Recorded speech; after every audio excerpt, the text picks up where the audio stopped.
प्रिय प्रभु भक्तों, यदि मैं आपसे कुछ प्रश्न पूछूं तो हो सकता है कि मेरे प्रश्नों का आप 100% उनका उत्तर दे दोगे। और जो मैं प्रश्न पूछने वाला हूं उस प्रश्नों के उत्तर आपके पास हैं। यदि मैं आपसे पूछूं कि हम जो अपने जीवन जीने के लिए जो हवा लेते हैं कितनी है, हम सबका जवाब होगा एक ही। मैं पूछूं कि सूरज कितने हैं, आपका जवाब होगा एक ही है। मैं पूछूं चंदा कितने हैं, मून कितने हैं, जवाब होगा एक ही है।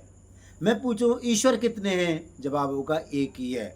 मैं पूछूं संसार कितना है, एक ही है।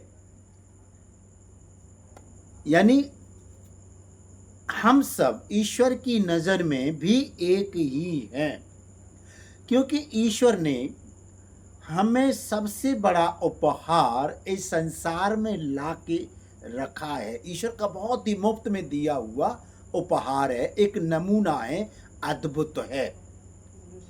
क्योंकि इस संसार की जो मनोहरकारी जो चीज़ है उसको लुत्फ उठाने के लिए, उनका आनंद उठाने के लिए हमें ईश्वर ने संसार में भेजा, जिससे कि हम उन चीज़ों को अनुभव करें, आनंद मनाएं, खुशी मनाएं और अपने आप को ईश्वर के सानिध्य में धन्य बनाएं। जब हमारे लिए ईश्वर एक ही है, सूरज एक ही है, एक ही हवा लेते हैं, सांस लेते हैं, ऑक्सीजन लेते हैं, जिसको हम प्राण वायु बोलते हैं, तो और ईश्वर की नज़र में हम सब एक ही हैं, तो हमारे दिमाग में कभी कभी ये जो शैतानी जो सोच आ जाती है कि तू फलानी जाति का, मैं फलानी जाति का, तू उस वर्ण का, मैं उस वर्ण का, मैं पैसे वाला, तुम गरीब, मैं काला, तुम गोरे, ये सब सोच क्यों आ जाती? नहीं आनी चाहिए। उदाहरण के लिए अभी देखिए, मैं बाजार गया कुछ फल वाले की दुकान पे, और ये फल दिए मुझे उस दुकानदार ने। जैसे इसमें ये केला है और आप देख रहे हैं ये सेब है। उस फल वाले ने मेरे को जो मैंने मांगा था वो दिया। उसने मेरी जाति नहीं पूछी, उसने चीज़ दी, मैंने उसको पैसे दिए। जब मैं उस फल वाले से चीज़ें खरीद रहा था, उसने मेरी जाति नहीं पूछी, और जब मैं उसके पास में था और मेरे जैसे दसों लोग थे वो भी खरीद रहे थे। हो सकता है कि उस भीड़ में मेरा कोई खून का रिश्ता नहीं वाला होगा, हो सकता है कि मेरी जाति का भी नहीं होगा, लेकिन वो दुकानदार सबको दे रहा था और पैसे ले रहा था। इसके साथ साथ अब मैं सब्जी वाले के पास में गया, तो सब्जी वाले ने मुझे सब्जी दी। उसी तरह से जैसे फल वाले के पास में गया, बहुत सारे लोग थे, मैंने भी वहाँ से ये गोभी खरीदी और ये टमाटर भी खरीदे वहाँ से, और उसने पैसे लिए, मुझे सब्जी दी, और लोग भी खरीद रहे थे। यानी और लोग भी दूसरे वर्ग के थे, समुदाय के थे, जाति के थे। मैं भी अपनी जिस जाति को बिलोंग करता हूँ मैं भी था। इसके साथ साथ जैसे अभी बताया, ये जो सब्जी में आता है, ये आलू है, ये लहसुन है और ये प्याज है, ये सब हमने वहीं से ख़रीदा। और मैं इस मॉल से आटा लेके आया। देखिए ये आटा है, बहुत सारे सैकड़ों लोग से मॉल में, मैं भी लाया आटा, और भी लोग ले रहे थे। यानी मैं भी उनसे वही खरीद रहा था जो और लोग खरीद रहे थे। वो पैसा लिया उन्होंने, मेरे को ये चीज़ें दिए। अब देखिए ये चावल है, चावल भी ये मैंने खरीदा, वो भी लोग वहीं से खरीद रहे थे। उसी जो मॉल में जो इनकी जो चीज़ें रखी रहती हैं वहीं से मैंने भी थैली में भरी, वो भी भर रहे थे। और इसके साथ साथ प्यारे दोस्तों, सबसे महत्वपूर्ण ये है, ये पानी।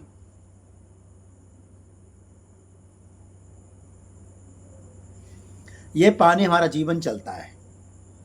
यह पानी चाहे हम मिनरल वाटर पिएं, चाहे घर का आरओ का पानी पिएं, चाहे हैंडपम्प का पिएं, चाहे जो लोग पहाड़ पर रहते हैं वहाँ पहाड़ का पानी पिएं, ग्लेशियर का पानी पिएं, और चाहे पानी पिएँ तो या बोतल का पानी पिएँ, यानी मेन मकसद है प्यास बुझाना। तो जब मैं जैसे हम कहीं जाते हैं, पानी की बोतल खरीदते हैं, सब लोग खरीदते हैं, सैकड़ों हज़ार लोग खरीदते हैं उनसे, कोई फ़र्क नहीं पड़ता। जब ये सारी चीज़ें प्यारे दोस्तों, प्रभु भक्तों, आज अब सुनना इस बात को।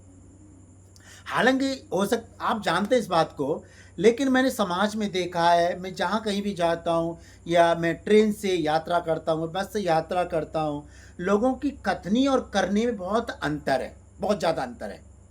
क्योंकि आज का जो वर्तमान समय का जो आदमी है ना, विशेषकर मैं अपने देश की बात करूँ, तो लोगों के मुँह में कुछ, दिमाग में कुछ, दिल में कुछ। ये है, दिखाने को तो बोलेंगे I am so blessed, I am so nice, I am so good. They pretend such kind of that they are very very pious, but if we see their hidden life, इनका छुपा हुआ जीवन देखें तो आप समझ जाना क्या बोलना चाह रहा हूं। जब ईश्वर ने कोई भेद नहीं रखा, जब हम एक ही किराने से सामान लाते हैं, जब एक ही फल वाले से फल लेते हैं, और जब एक ही सब्जी वाले सब्जी लेते हैं, और एक ही स्टॉल से कपड़े खरीदते हैं, मॉल में जाते हैं, या हम एक ही बस में यात्रा करते हैं, या ट्रेन में यात्रा करते हैं, या कार में यात्रा करते हैं, तो वहाँ पर सैकड़ों की संख्या में लोग बस में यात्रा करते हैं और ट्रेन में भी करते हैं। वहाँ तो कोई नहीं पूछता, क्योंकि सबको जाना होगा। वहाँ पर हम ये नहीं पूछेंगे कि भैया तू किस जाति का, एक तरफ हो जा, मैं तो, मेरा तो विशेष वर्ग है, तू नहीं बैठेगा। नहीं, थोड़ी सी जगह मिल जाए वहाँ बैठ लेंगे, कोई दिक्कत नहीं है। लेकिन जैसे ही मैंने जो देखा, अपने क्षेत्र में आते हैं या अपने उसमें आते हैं, तो हमारे शब्दों को बहुत चार चांद लग जाते हैं। क्या ऐसा होना चाहिए? जब हम सांस लेते हैं, जैसे अभी रात्रि का समय है, अभी हम बिजली में बैठे हुए हैं, तो बिजली तो सबके लिए है, जो इलेक्ट्रिसिटी है, जो विद्युत है, वो सबके लिए, बल्ब जल रहा है और इसकी रोशनी में हम आनंद उठा रहे हैं। जब दिन होता है, जब सूरज निकलता है, पूरे विश्वमंडल के एक ही सूरज होता है, कोई दूसरा नहीं, तो कि भारत के लिए दूसरा होगा, अमेरिका के लिए दूसरा, पाकिस्तान के लिए दूसरा होगा, कनाडा के लिए दूसरा होगा, ऐसा कुछ नहीं, सबके लिए एक ही सूरज है, सबके लिए एक ही धरती है। जब ईश्वर ने कोई भेद नहीं रखा इन सारी चीज़ों में, तो हमें किसने अधिकार दिया है कि सारी चीज़ों में हम भेद रखें, अंतर रखें? किसने भेद दिया है? जब हमें पता है, जब बच्चा पैदा जन्म होता है, जो माँ बाप की जो मिलन से बच्चा पैदा होता है, स्त्री पुरुष के से, और गर्भ के द्वारा बच्चा शिशु जन्म लेता है, चाहे वो किसी का भी जाति धर्म का हो, कहीं देश का विदेश का हो, उसे कुछ नहीं पता, अंधकूप है, बाहर आता पता चलता संसार कितना अच्छा है, उसे नहीं पता होता। इसी तरह से संसार की जो यही लीला समाप्त कर मनुष्य चला जाता है, उसे नहीं पता, क्योंकि शरीर जो 5 तत्वों से मिलकर बना है, 5 तत्व मिल गया। जैसे शरीर, जैसे गर्भ में बच्चा आया 5 तत्वों के द्वारा, इसी तरह से संसार से आदमी चला जाता है, 5 तत्व मिल जाता है। तो ईश्वर ने यहाँ कुछ भेद नहीं रखा, तो हमारे बात में, हमारे दिमाग में ये सारी भेद की बातें क्यों आती हैं? जब ईश्वर ने हमारे जीवन में हमारे लिए कोई भेद नहीं किया कि तू फलानी जाति का, तू फलाने धर्म का, फलाने समुदाय का, फलाने देश का, प्रदेश का, जब हमें ये ईश्वर ने भेद नहीं रखा, जबकि उसी के द्वारा हम संसार में आए, वही हमारा बाप है, वही हमारा पिता है, वही हमारा पिता परमेश्वर सृष्टि करता है, वो सबसे बड़ा है पूरे जो हम अपने पृथ्वी पर, जिनको हम अपना बाप बोलते हैं, माँ बोलते हैं, उनको भी ईश्वर ने ही बनाया है। तो उसने कोई भेद नहीं रखा, तो हमें भेद रखने का किसने अधिकार दिया है?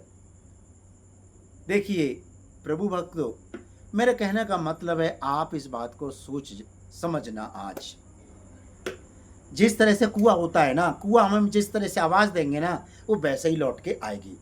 इस सामने, आप मेरे सामने हो, आप मैं गाली दूँ ना, गाली, तो आप भी वही गाली दोगे। मैं आपसे प्यार करूँ तो आप भी मुझे प्यार करोगे।